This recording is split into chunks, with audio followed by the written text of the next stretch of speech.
Hi everyone, welcome back to our FE CashCalc tip series. This tip today is going to be around protection. It's a really popular use of CashCalc for all advisors, but we have actually got a lot of advisors in the protection industry who use this tool day in, day out for this very purpose. So when you're trying to explain an insurance contract with a client and the reasons and the benefits of why someone would need a protection contract, clearly we can just use words, but picture paints 1,000 words, and there's no better picture than a cash flow image to show that story. What does life look like now for you, Mr. or Mrs. Client? What does life look like without a protection contract in place, and maybe there's an early death? And what does life look like with a protection contract in place? And we're going to be focusing today on life insurance, but this will work with any type of insurance contract. But we're going to set the scene initially by just taking you through those pretty pictures. Then I'll take a step back and explain the underlying logic and how I created that. And then at the very end, we've got a couple of tools and calculators under the tools tab here that helps to determine what kind of sum assured we should be looking at. So this case I've got in front of me here. Welcome to the world of Joseph and Mary. They're a couple in their 40s, small family, and they've got a pot size of about 335 in total.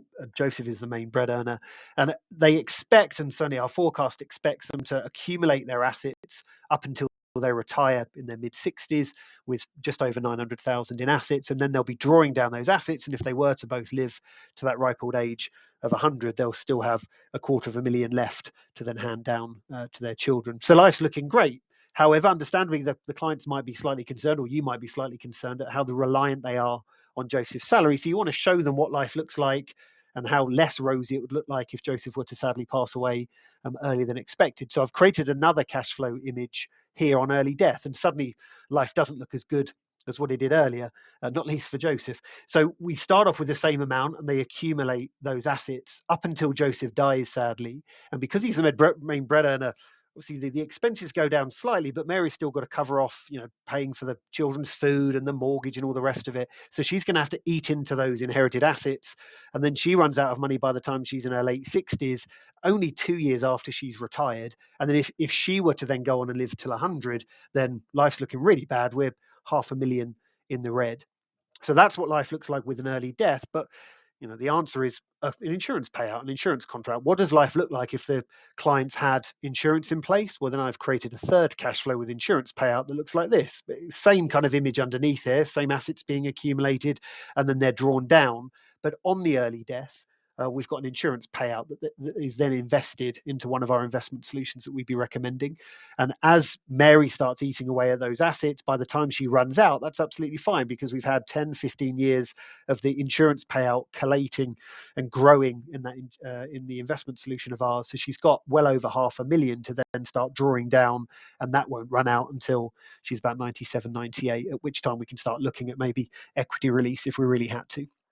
So it's a really nice way of, again, kind of showing that story of what life looks like today, what it looks like on early death, and what it looks like at insurance payout. And then if I wanted to compare the forecasts very quickly, we could do just that. I could say, look, Mr. and Mrs. Client, an early death versus the insurance payout, and for a very small premium every month, this is what it solves. This is the remedy.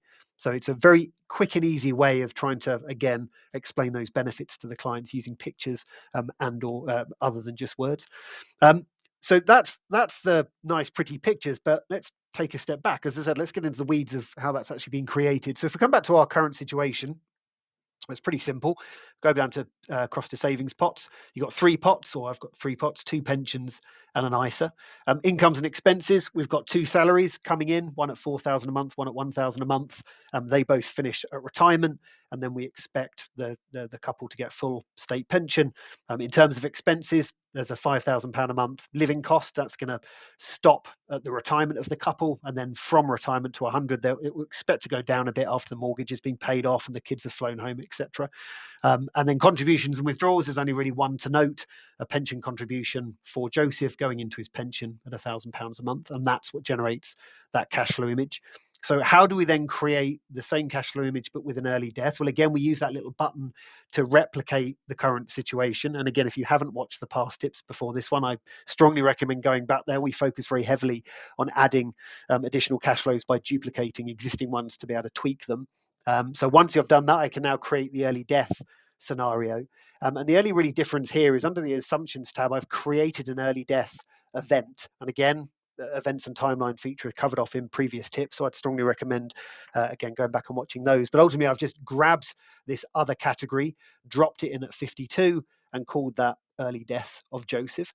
And what that means is now I've got an early death event.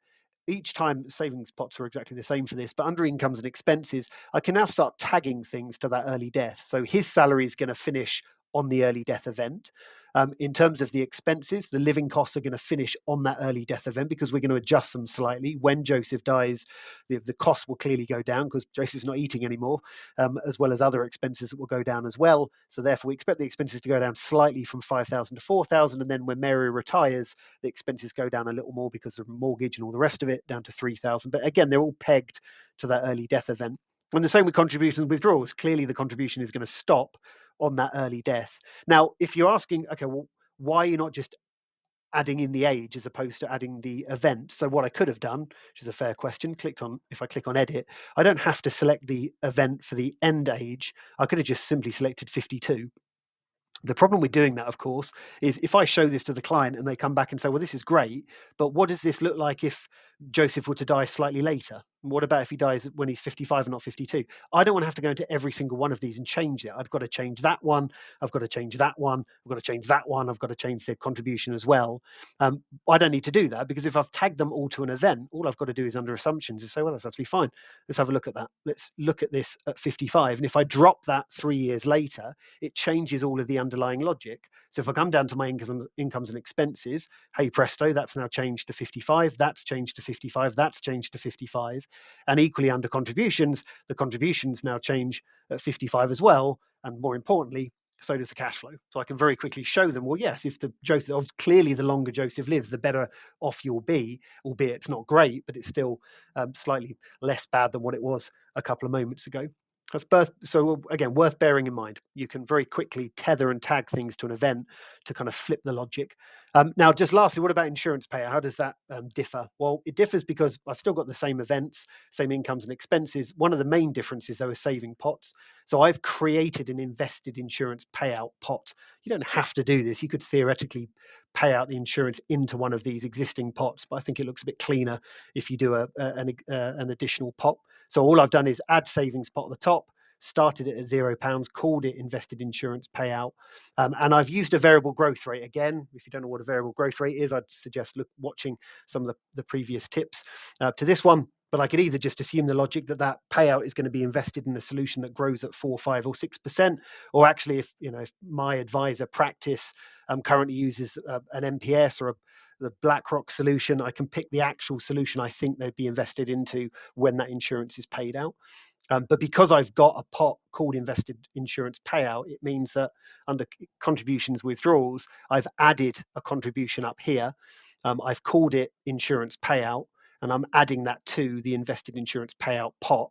And the sum assured, I'm assuming it's going to be about 300,000. And the way that works is under add contribution. Again, I've titled it whatever I want it to be called. I've said it's a 300,000 payout from an external source, not internally. It's not coming from one of my existing pots. And when do I want that to start? Well, again, I could start that at a set age, 52, but the same, I'll potentially suffer from the same issues I had a few moments ago, where if they want me to change it, I'm going to have to go in and adjust it. So no, I'll tag it to the early death event, and I will add that to what savings pot. I want that added to the invested insurance payout pot. And it just simply means that when my cash flow model gets generated, you can see on the early death, obviously all of those incomes and expenses and contributions are adjusted, but then the insurance payout is paid into that particular pot. But the same logic applies before. So I can now look at what life looks like if Joseph were to die slightly later, and then clearly that insurance payout happens 3 years later as well. Because again, I can come back to incomes and expenses, and the early death changes to 55, the expenses change to 55, and that old contribution changes to 55. But so does the insurance payout. The insurance payers should only pay out on that early death, and then suddenly my cash flow image looks that bit different again. So that's the benefits of having CashCalc, and the benefits of being able to show an insurance contract, any kind of insurance contract, through this tool. So that's cash flow as a feature. But as I said, there are a couple of tools over here, a couple of calculators we've put together that explore insurance contracts and to try and work out the delta between how much someone is insured at the moment versus what they should be. So let's take a look at that now.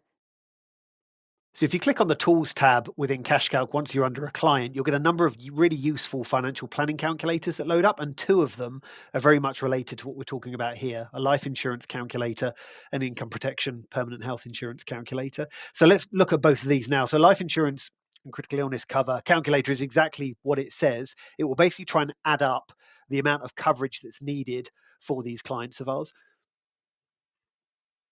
and you work from left to right. So on the left-hand side, you tell the system how much coverage is needed, and then it will simply add it up for you. So on the assumptions that I've made, my husband and wife client here need 250,000 to cover off the existing mortgage. That contract is going to be held jointly.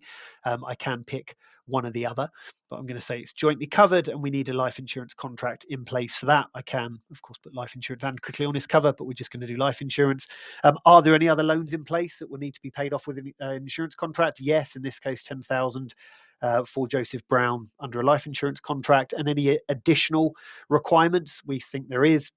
Mary Brown needs £3,000 every month for 15 years on a life insurance contract, and equally, Joseph Brown needs 200,000 lump sum, again under a life insurance contract. And once you click on Save and Calculate, if there aren't any childcare costs, you can include that as well just by hitting the blue button and adding in what childcare costs are needed. It will simply add all that together underneath. Now, I've only done life insurance. It would just simply say life insurance only. But had I done any of these as life insurance and critical illness cover, it would separate that underneath.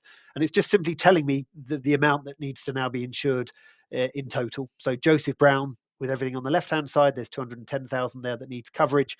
Mary Brown needs to be covered for 540, and that jointly held mortgage needs to be covered with a £250,000 contract. And then you can just hit create report at the top, and that turns that into a nice little report that you can hand that to the client, all branded with your logo. Now, equally under the Tools tab, if we come back to income protection and permanent health insurance, it's exactly, again, as the name suggests, it helps you work out how much income protection a client will need and how much they have in place at the moment compared to what they'll possibly need. And again, left to right. On the left-hand side, we pop the client's gross salary in there. We explain whether any existing employer sick pay is available. So in this case, there is with Joseph full coverage for 28 weeks. If there's any additional sick pay thereafter, we can say yes, it's half for X amount of weeks. Is there any existing income protection in place? So you can add that in there too.